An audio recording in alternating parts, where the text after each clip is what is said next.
Hi guys, good morning. Mayroon na akong konting i-share sa inyo. Sana may makukuha tayong aral nito. Kung mayroon man tayong mga kapatid, magulang o kamag-anak o asawa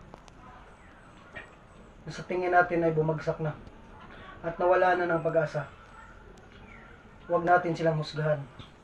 At huwag natin silang lalong itulak o huwag natin silang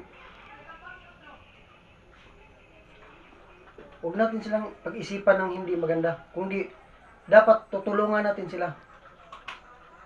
Gagawa tayo ng paraan at papayuhan natin sila na sana